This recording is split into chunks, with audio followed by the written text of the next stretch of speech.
Vamos a una segunda edición de nuestro programa Plaza Cívica, ahora en pleno puente de 5 de febrero, que se conmemora la Constitución de 1917, no lo olvidemos.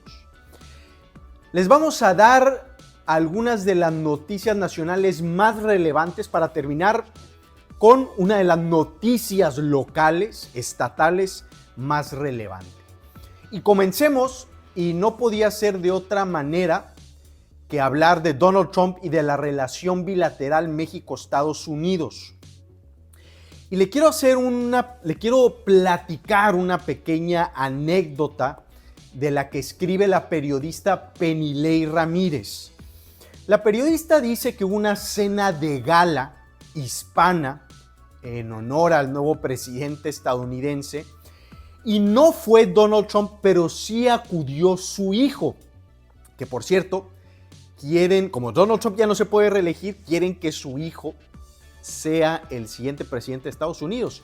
Una historia que se parece a algo que estamos viviendo en México, pero esa es harina de otro costal, luego podemos hablar de eso. Bueno, en esta cena de gala hispana, las donaciones máximas eran de $100,000. Pero después de esa, de manera digamos más elitista, había donaciones de mayor nivel, que no se decían las cantidades, y hechas por personas con afinidad ideológica al presidente estadounidense. Y adivinen quién fue el mayor donante de esta cena de gala hispana en honor a Donald Trump. El empresario mexicano Ricardo Salinas Pliego. Ahora, Ricardo Salinas Pliego, nos dice Penilei Ramírez, no fue a esta cena de gala, pero sí fueron 3 de sus más cercanos representantes. Algo más interesante también es que al día siguiente hubo un almuerzo en donde el invitado más importante fue Christopher Landau, que fue el embajador estadounidense en México en el primer mandato de Donald Trump, y que ahora va a ser el encargado para asuntos hemisféricos en el Departamento de Estado, básicamente un subsecretario. Bueno, en esa mesa estuvo sentado con los representantes de Salinas Pliego, pero adivinan quién no estaba invitado y se colaron de última hora a ese almuerzo. El empresario Carlos Slim, el presidente del Consejo Coordinador Empresarial Francisco Cervantes y la encargada de este Consejo Asesor Empresarial, Altagracia Gómez. El tema aquí es que tenían un derecho de veto Ricardo Salinas Pliego. Y básicamente le preguntaron si podían venir estas personas que les acabo de comentar y dijeron que bueno, que sí, que estaba bien. El punto aquí más de fondo es que no hay un interlocutor claro hasta ahorita de parte del gobierno mexicano con el gobierno de Donald Trump. Y más ante un personaje como Trump que le gustan mucho las relaciones personales y poco institucionales. Entonces, con estas anécdotas nos damos cuenta que pues, los empresarios no tienen a alguien muy fuerte, el gobierno mexicano tampoco, y las cosas pues básicamente están que arden y se van a poner, mucho indica, todavía más difíciles. Vayamos a nuestra segunda noticia que también tiene que ver con Donald Trump, y es el tema de los aranceles. Como ustedes bien saben, Trump primero dijo que tomando posesión nos iba a poner un arancel del 25%. Luego dijo que para el 1 de febrero nos va a poner el arancel a nosotros y a Canadá, y que ahí viene y que ahí viene. Y aquí las apuestas son, ¿va a poner el arancel o no? Nos puede dar unas pistas la reciente comparecencia de Howard Lutnick, que es el nominado para encabezar el Departamento de Comercio de Estados Unidos. Básicamente en esta comparecencia que tuvo ante el Congreso de Estados Unidos, dijo varias cosas. Una, y cito, que el tema de los aranceles era política doméstica. 2, que tanto México como Canadá estábamos actuando rápido. Y tres, que siempre no iban a poner un arancel generalizado, sino iba a ser por país. Ahora, aquí recordemos que hay el arancel es un condicionante a qué tan bien, al menos el caso mexicano, estamos combatiendo el fentanilo y la migración. Y por eso el gobierno de Claudia Sheinbaum pues está poniendo las pilas, a pesar de que el tema de migración y de fentanilo también es un problema nacional.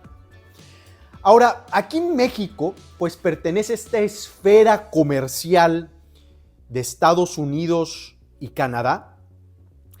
Y los grandes problemas realmente comerciales de Estados Unidos vienen de la Unión Europea y de China. Le doy unos datos. El arancel promedio de Estados Unidos es de 2.5%. Pero el arancel promedio de la Unión Europea es del 5%. Es decir, el doble. Y eso tiene muy enojados a los estadounidenses. Por otra parte, el tema con China, pues son estos subsidios que está dando el coloso asiático, los temas de seguridad nacional, etcétera, etcétera. Y entonces, lo que están haciendo los chinos es básicamente esto. Como nosotros no podemos exportar a Estados Unidos, dicen, vamos a utilizar a México como una plataforma para podernos escabullir al mercado norteamericano. Y hay algo de cierto con eso. Y eso tiene enojados a los norteamericanos. Y por eso la importancia, entre otras razones, de este Plan México, que le faltan muchos detalles. Pero una de las ideas esenciales del Plan México es crear cadenas de suministro nacionales, quitar las importaciones de China y decirle a Estados Unidos, mira, lo que nosotros te estamos enviando son básicamente insumos nacionales y tuyos, estadounidenses. Y entonces no debe de haber problema. Claro, es más fácil decirlo que hacerlo, pero en eso estamos. Recordemos algo, el 83% de las exportaciones mexicanas van a Estados Unidos y eso representa el 30% de nuestra economía nacional. El tratado es tan importante que inclusive el paladín que se estuvo en contra del tratado en los 90s, que se llamaba Andrés Manuel López Obrador, lo apoyó y lo defendió con sus excepciones, en materia energética, por ejemplo, cuando llegó a la presidencia de la República. Y lo mismo está sucediendo con una de las figuras más representativas de la izquierda mexicana, la ahora presidenta, Claudia Sheinbaum Pardo. Lo principal para México es defender el tratado. Y justo en esas estamos. Vamos a nuestra tercera noticia. Una noticia ya netamente nacional, me atrevería a decir, que tiene que ver con el Poder Judicial. A ver, veamos, recordemos algo. Nunca en la historia de la humanidad, de la democracia liberal de México, se había intentado que todo el Poder Judicial, tanto federal como local, fuera elegido por voto y a través de campañas políticas. Eso no existe. A ver, ni siquiera Bolivia, bajo Evo Morales, que ahorita tienen muchos problemas por la politización del Poder Judicial, pero ni siquiera Bolivia se atrevió a tanto.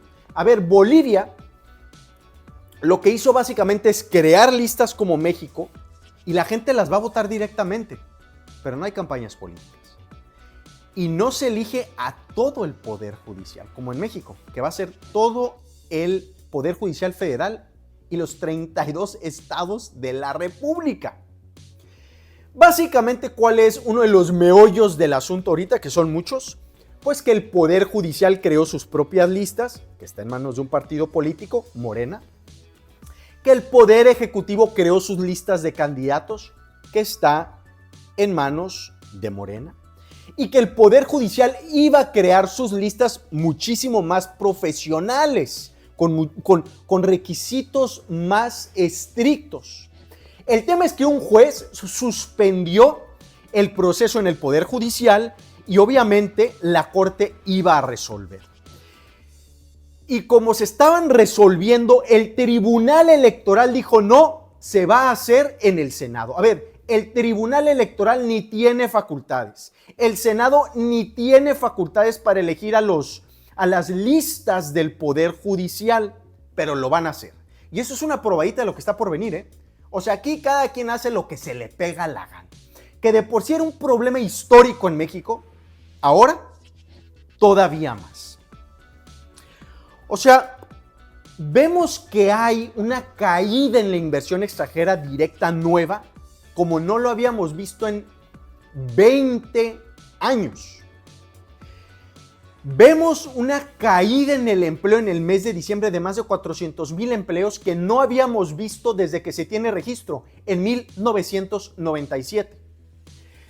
La nueva deuda que está colocando México en los mercados internacionales ya se está cobrando a tasas de deuda especulativa. O sea, nos está saliendo más caro, o sea, es decir, de deuda chatarra.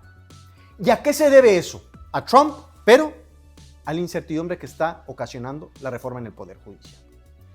Y eso no se va a ir desafortunadamente. Esto es propio, ya hay que decirlo, de una república bananera. Las consecuencias están por venir. Vayamos a nuestra cuarta noticia nacional, que tiene que ver con los gobernadores. ¿Qué está pasando en los estados del país? Se fue López Obrador y parece que se empezaron a salir de control muchos de los estados de la República, sobre todo gobernados por Morena, que Morena gobierna algo así como los 23 entidades federativas.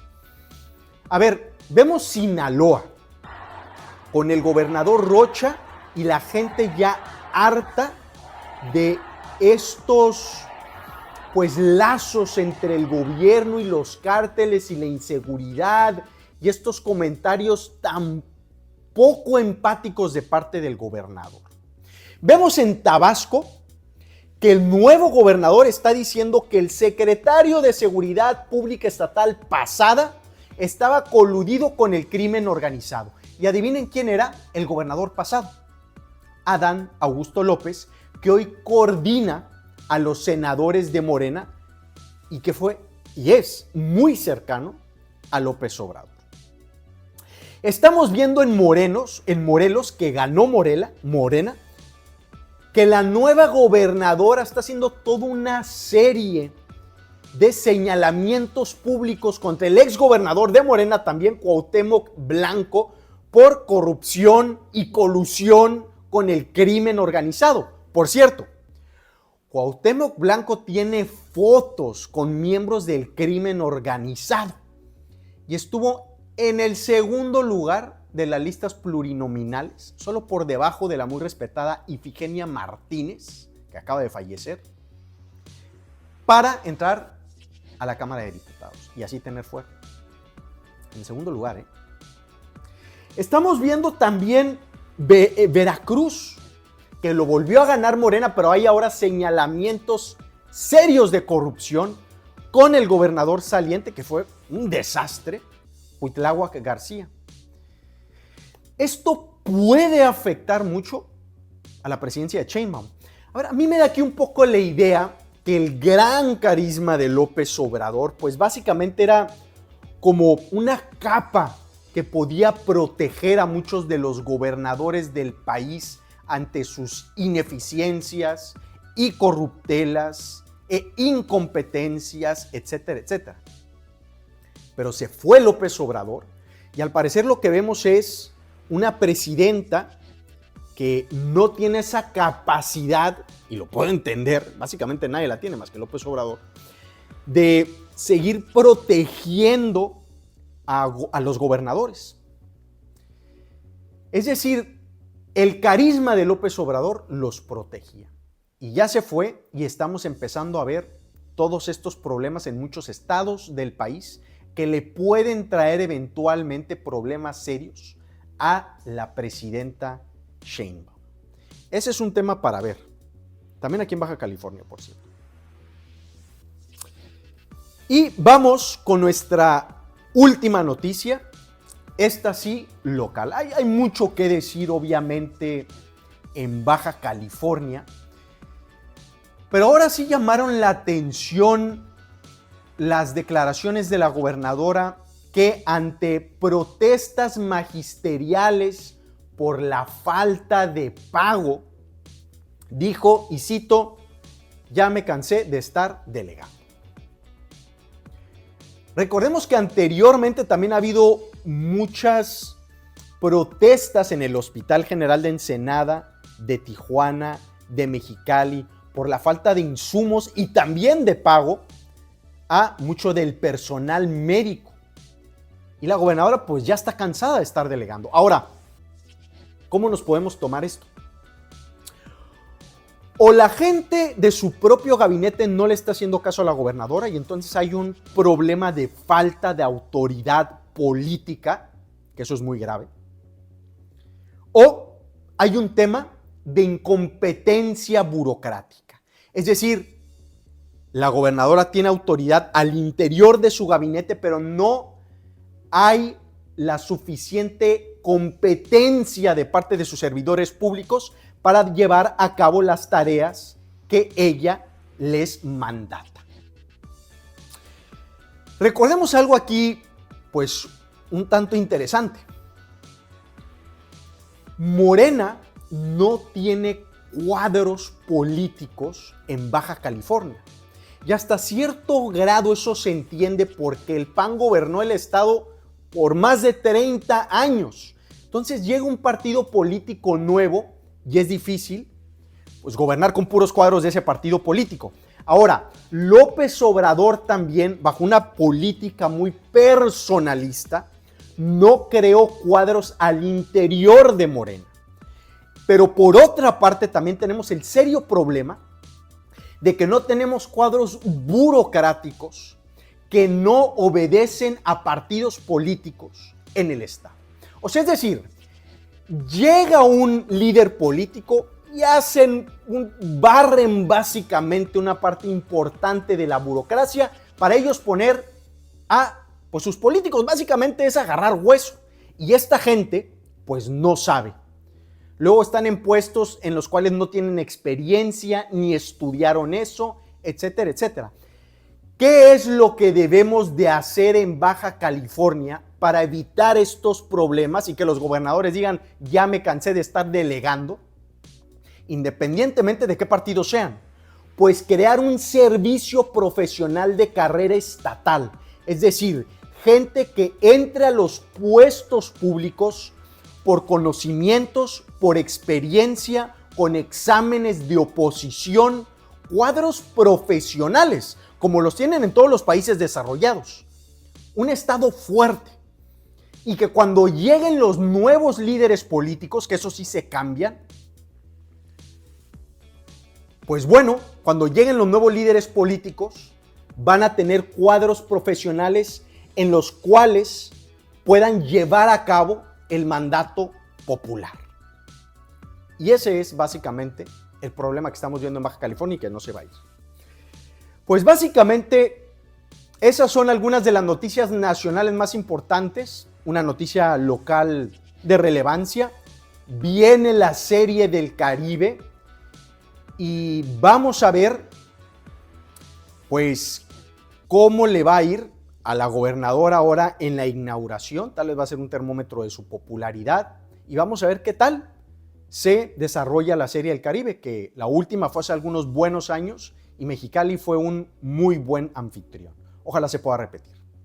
Nos vemos la siguiente semana con una tercera emisión de Plaza Cívica. Que esté muy bien, que disfrute su puente. Feliz 5 de febrero.